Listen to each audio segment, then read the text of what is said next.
Vamos falar sobre desenvolvimento de software Agile na perspectiva do Product Owner. Esta é a Pat. Ela é um Product Owner. Ela tem a visão do produto pelo qual está verdadeiramente empenhada.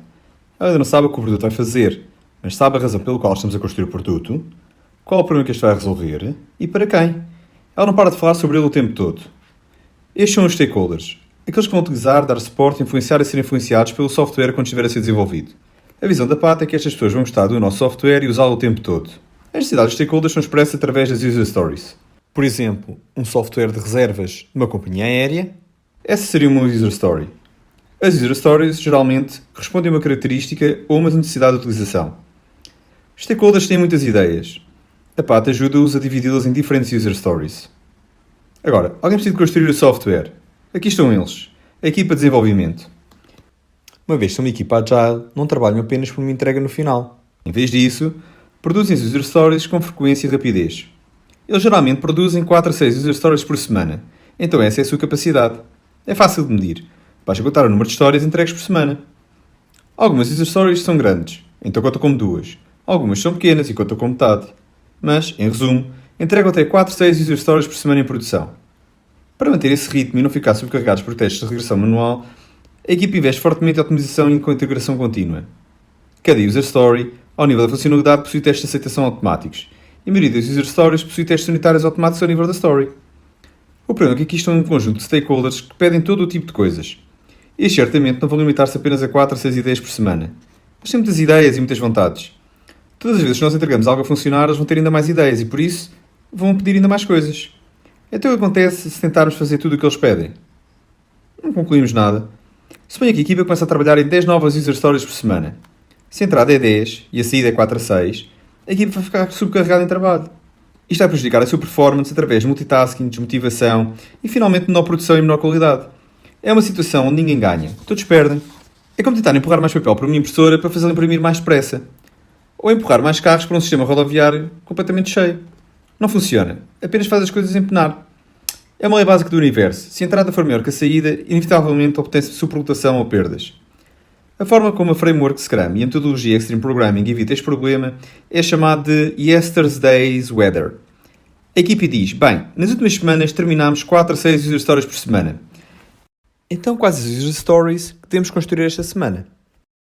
O trabalho do PO é descobrir todas as user stories possíveis em todo o seu Value Stream Mapping, quais as 4 a 6 user stories que devemos entregar de seguida. No método Kanban, a solução é limitar o trabalho em progresso. Suponha que a equipe decide que 5 é o número ótimo de user stories a serem trabalhadas em simultâneo, apenas o suficiente para manter todos ocupados sem causar pressão. Então eles decidem que 5 é o máximo número de user stories a trabalhar em simultâneo. Sempre que termina uma nova user story, podem buscar outra, assegurando-se que nunca fazer mais do limite acordado, neste caso, 5 user stories. Ambas as abordagens funcionam bem, e eles permitirão criar uma lista de trabalho a realizar pela equipa, que em Scrum se chama Product Backlog. Esta lista precisa ser gerida. Se os stakeholders continuarem a pedir 10 novas user stories todas as semanas, as equipas a entregarem 4 a 6, então esta lista vai cada vez ficar maior. Rapidamente, vamos ter uma lista de pedidos com 6 meses no seu backlog. Isso significa, em média, que cada história que a equipa entrega é algo que já alguém pediu há 6 meses. Qual a agilidade disto? Existe apenas uma maneira de impedir que se perca o controle desta lista. Essa palavra é não. É a palavra mais importante para um Product Owner. E a Pat pratica-o todos os dias frente ao espelho. Dizer sim a uma nova associação de funcionalidade é fácil. O trabalho mais importante para o Product Owner é decidir o que não construir e assumir as consequências dessa decisão.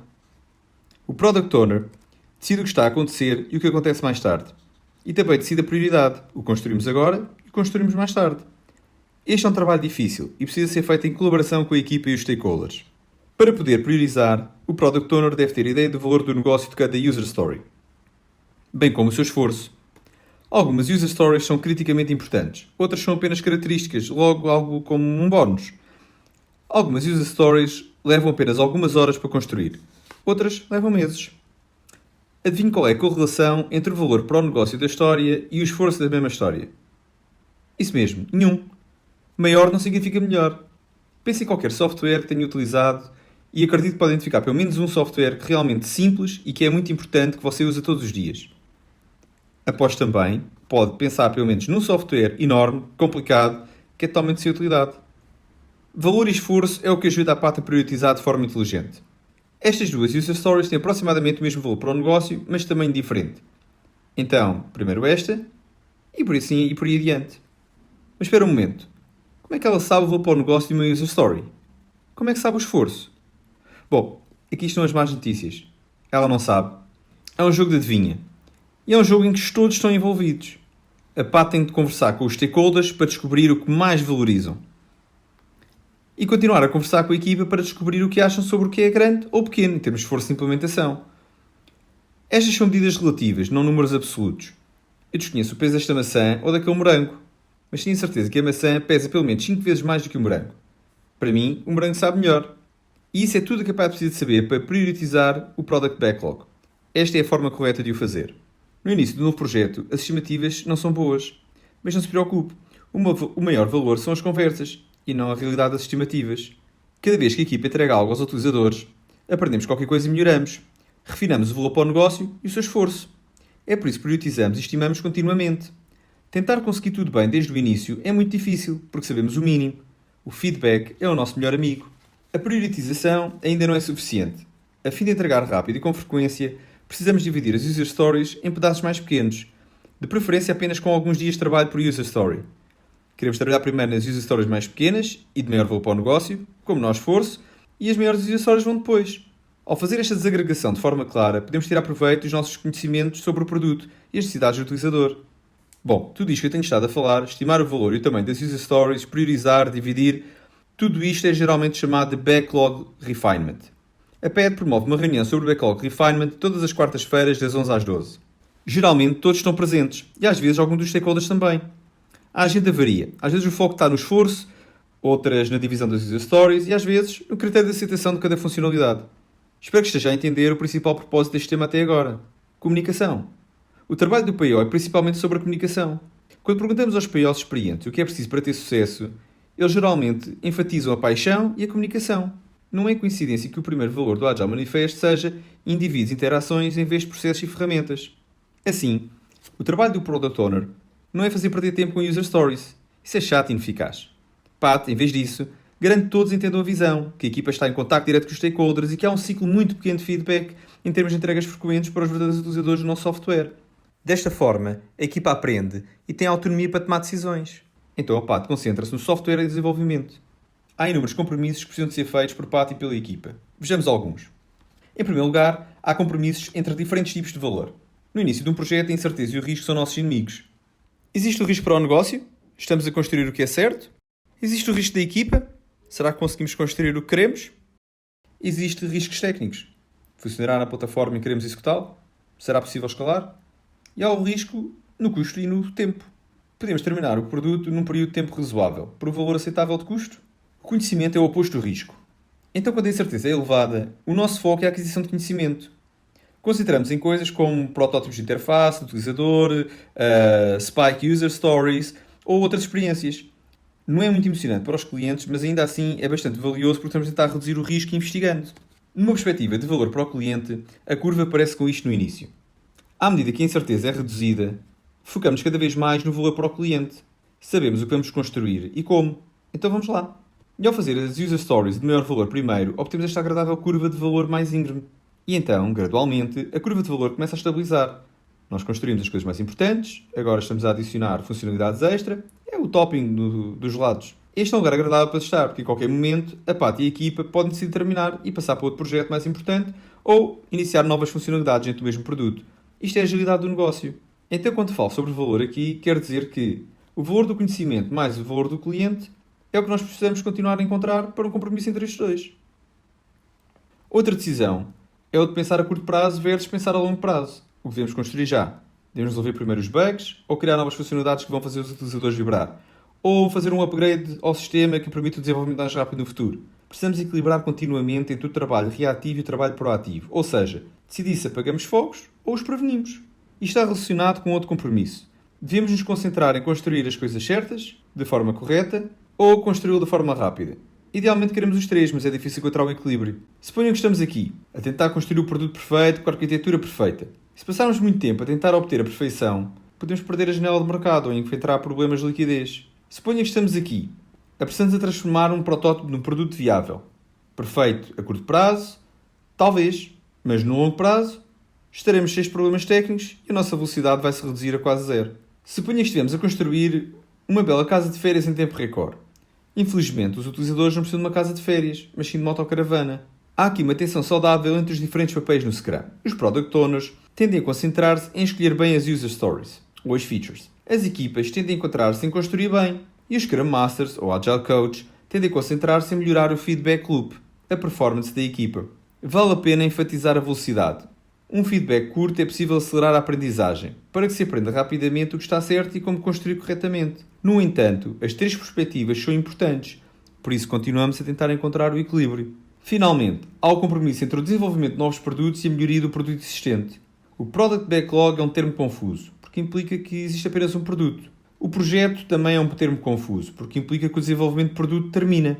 Um produto nunca está realmente terminado. Há sempre manutenção e melhorias a serem feitas até ao final do ciclo de vida e até que este seja concluído. Então, quando uma equipa começa a desenvolver um novo produto, o que acontece ao produto anterior? Distribuir o produto de uma equipa a outra equipa é caro e arriscado. Um cenário mais comum é que a equipa continua a manter o produto antigo ao desenvolver o novo. Portanto, não é realmente um Product Backlog, é mais como um Team Backlog. Uma lista de coisas que o Product Owner quer que esta equipa construa e pode ser uma mistura de coisas para diferentes produtos. E o Product Owner precisa fazer compromissos continuamente entre ambos. De vez em quando o stakeholder liga à Pat e diz-lhe: Pat, quando é que isto está pronto? Ou o que é que fica pronto até ao Natal? Como Product Owner, Pat é responsável pela gestão de expectativas. Ou, mais importante, gestão de expectativas realistas. Isso significa que não são mentiras. Eu sei, é difícil, mas quem disse que a Agile era fácil? Não é assim tão difícil fazer uma previsão, desde que não precise ser exato. Se medir a velocidade da equipa, ou a velocidade combinada de todas as equipas, pode desenhar um burn-up chart. O gráfico mostra o número de user stories acumuladas e entregues ao longo do tempo, ou user story points, se preferir. Veja a diferença. Esta curva mostra o trabalho produzido. Esta curva mostra o resultado. Este é o resultado, e este é o resultado que esperamos alcançar. O nosso objetivo não é produzir o máximo possível. O objetivo é alcançar o resultado desejado usando o menor trabalho possível. Stakeholders felizes. Menos é mais. Olhe para o burn-up chart e desenhe uma linha de tendência otimista e pessimista. Podemos utilizar estatísticas elegantes ou podemos desenhar visualmente. A diferença entre estas linhas está naturalmente realizada com a flutuação desta curva com base na velocidade ou na performance da equipa. Tenderá esta a estabilizar ao longo do tempo e então o nosso cone de incerteza deve ficar cada vez mais reduzido. Bom, de volta às expectativas. Suponho que os stakeholders perguntam à Pat: quando é que todas estas coisas vão estar feitas? Quando é que vamos estar aqui? Essa é uma pergunta de âmbito fixo e com tempo variável. Pat utiliza as duas linhas de tendência para responder, provavelmente algures entre abril e meados de maio. Suponho que os stakeholders perguntam à Pat: quanto é que vai estar feito no Natal? Essa é uma questão de tempo fixo e âmbito variável. As linhas de tendência dizem-nos: nós provavelmente fazemos isto tudo, alguns destes e nenhum destes. Suponha que os stakeholders perguntam: podemos ter estas funcionalidades pelo Natal? Essa é uma pergunta de tempo e âmbito fixo. Olhando para as linhas de tendência, Pat diz: não, desculpe, mas isso não vai acontecer. Acrescido de: aqui é tudo o que podemos entregar pelo Natal. Ou, este é o tempo extra que precisamos. Geralmente é melhor reduzir o âmbito do que prolongar o tempo, porque se reduzir o âmbito primeiro, ainda temos a opção de estender o tempo e depois adicionar o restante das user stories. Vice-versa não funciona, porque, infelizmente, não podemos fazer o relógio andar para trás. O tempo é bastante irritante desta maneira, não é? Pat torna a escolha mais fácil dizendo: podemos entregar algumas coisas destas nesta altura e o resto mais tarde. Ou, não podemos entregar nada aqui e o resto mais tarde. O que é que prefere? Os cálculos são fáceis de fazer, então a Pat atualiza o forecast em cada semana. O importante aqui é que a Pat utiliza dados empíricos para criar o forecast, em vez de ilusões, e ela está a ser realista sobre a incerteza. E eu disse que não valia a pena mentir, certo? Esta é uma forma muito honesta de comunicar com os stakeholders e eles geralmente apreciam muito isso. Se a sua organização não gosta da verdade e da honestidade, visibilidade e transparência, então muito provavelmente também não vai gostar da Agile. No entanto, um aviso. Se a equipa estiver a acumular muitos problemas técnicos e se não estiverem a escrever primeiro os testes e não melhorar continuamente a arquitetura, então eles vão ficar cada vez mais lentos ao longo do tempo e a curva do burn chart irá ficar flat. Isso torna quase impossível estimar com base na performance. Assim, a equipa é responsável por manter um ritmo sustentável e a Pat evita pressioná-los para não cometerem erros. E se tivermos um grande projeto com várias equipas? Em vez de uma equipa com 5 pessoas, podemos ter 3 equipas. E podemos ter vários Product Owners, cada um com o seu backlog para uma parte diferente do produto. Em geral, a abordagem é essencialmente a mesma. Ainda vamos precisar de gerir capacidade, precisamos de comunicar com os stakeholders, Precisamos do Product Owner que possa dizer não.